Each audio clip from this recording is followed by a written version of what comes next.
All right, well, this is our final video, and I didn't really want to call it a module because we're just barely going to get going on this idea of what to do now. How can I plan a lesson? How can I begin to make something happen there? So this is really just an introduction to that idea of thinking on how you can pull together your core science ideas, your science engineering skills, the cross-cutting concepts, and build it all into a lesson. And how you can utilize the 5 E's, that idea of engage before you explain, how you can elaborate and do an evaluation throughout the entire lesson. That's really complicated learning. And so I want to talk about kind of getting a start on that, but it's definitely work to be continued. So we're not going to call it a module, just an introduction. And there's some resources that I've attached here that, I hope are of some interest. And primary is this lesson planning template. This is a step-by-step. If you haven't downloaded, I would recommend download this and also download the sample lesson that I put together there, because I'm going to walk through these step-by-step. But these are resources that I think will be useful just to guide the thinking.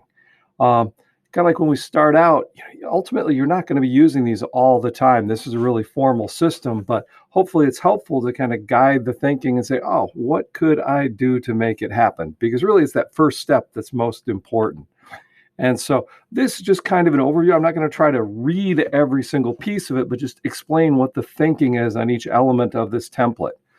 So for instance, obviously you're going to teach some core ideas. We want to start and identify those. And so for a unit that actually I'm teaching right now is a unit on natural selection. And these are just the questions that really the understandings that I wanted to make sure students had at the end of the unit. It's literally from a textbook. It's literally from the NGSS. This is what we want students to know about hereditary and ecosystems and mutations. You can't really understand natural selection without that. So first thing I do is identify those. What are the core learnings that I need to cover? That's usually identified in your scope and sequence, or your planning document, your district curriculum, or your national plan. Okay, once you have that, and as I said, things like DNA and selection and how to do a Punnett square, we're all part of that. I'm not going to throw that away, but now I want to think of, from a STEM perspective, what else? So I asked myself, what's the cross-cutting concept? What's the deep idea that not only they can use to understand through genetics, but can understand in other areas of science? And for this one, we selected cause and effect and the ability to give an explanation, which is more the skill, but that's understanding. And it's just fundamental understanding for science. If, I have this cause, I have the effect, can I understand what's going on in there? In this case, the effect is endangerment or extinction of a species, and tried to identify some causes and then provide evidence that says, yeah, that's good thinking. Okay, then we go to the skills. What skills am I going to ask the students to demonstrate during this? I've got 8 options here. Are they going to model? Are they going to ask questions? Are they going to engage in argument? Are they going to use their math thinking? Are they going to communicate information? And usually there's elements of this. This is nailing the focus, and it's honestly what I'm going to assess, okay, because I can see this. It's a product, okay? And for this, it was constructing an explanation and engaging in argument from evidence. So I'm going to blend that cause and effect, and they're going to explain cause and effect and almost argue with me to say, here's what I learned. Here's the evidence that supports that. So now I know kind of the framing of my lesson. Now it's like, how am I going to do that? I know what I want to accomplish, but how am I going to get there? And so, I start thinking about, okay, what ideas do I have that will allow students to use those core ideas? Okay, to show off the skill. Okay, and this is starting to design the lesson.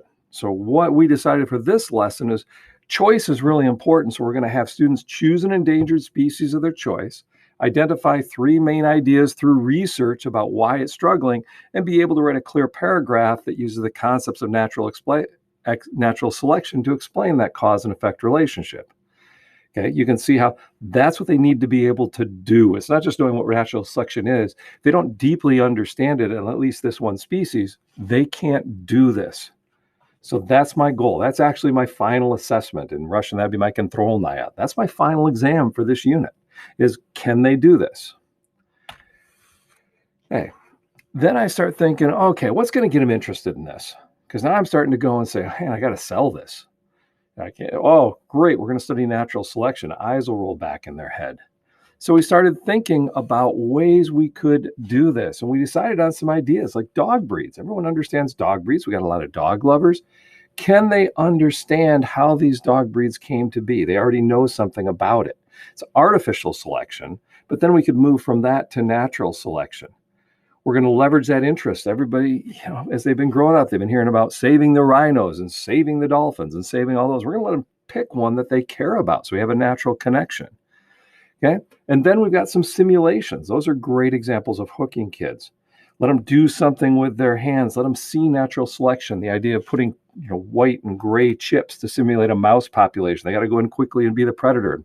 Which ones survive and which ones don't if they're given a limited amount of time. It kind of models that idea of, oh, there's some heredity advantages that can happen. Okay, so those are all things we're going to do to kind of hook them that I think will be fun, engaging. It could be videos, it could be read alouds, it could be little design challenges.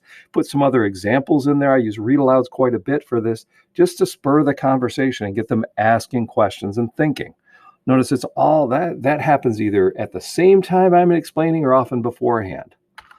Okay, and then what's my big idea question? What's going to drive it? What if you walked in one day and asked my students, what are they doing? My hope would be they would say, oh, we're trying to figure out why some animals go extinct while others thrive. And does it really matter if a plant or animal goes extinct? That's what we're trying to figure out. That's our big, essential driving question throughout the entire unit of study that we're going to do. And we're going to keep anchoring to it. It's why we're doing this lesson today. It's why we're doing this again. Okay. And so now I've got all my pieces to my lesson. Now it's just a matter of what does it look like? What is my sequence of instruction? And I always go looking for help because I don't have enough time in my lesson. So I start thinking, is there another subject area that might be doing something similar? And say, hey, could we partner on this? Could we work together? Could we integrate this lesson? Integrated units. I teach middle school, especially at middle school. It's just a way of life. It's the way our brain works. And so what we discovered is, our students are working on argument essays and writing. So I want to make sure I'm using that same language and they're going to help me with that. Going to use the same model of what we call a leaf paragraph. We built that in. And in art, they're working on collages. So we actually built that into their final project, something called a tunnel book, that they're going to be able to explain their endangered species and show us a model of its ecosystem. And then in technology, they're working on how to use Google Slides. So how can I pull all of these disparate pieces together? Okay. And we start thinking about, okay, what can they do? What can they show? Okay.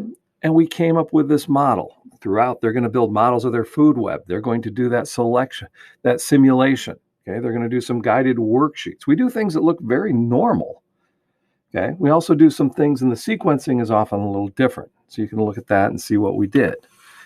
Okay. What will they create? Okay. Well, we came up, and this is called project-based learning. From the very beginning, they knew what they were doing on day one. They knew where this was going to end up. Hopefully that drove their research. They're going to create this tunnel book. It literally looks like this. This is their final product. In art class, they're building this beautiful tunnel book, which are layered books. In science class, we were figuring out doing the research on that paragraph so they could understand it. And in technology, they were learning how to make a beautiful Google slide. And this is going to be a public presentation. I'm very big on having things be for a public audience, not just for me to assess. We're going to put these up in the art atrium and everybody's going to admire it. Amazing what the motivation you can get when you work with a natural audience. Okay.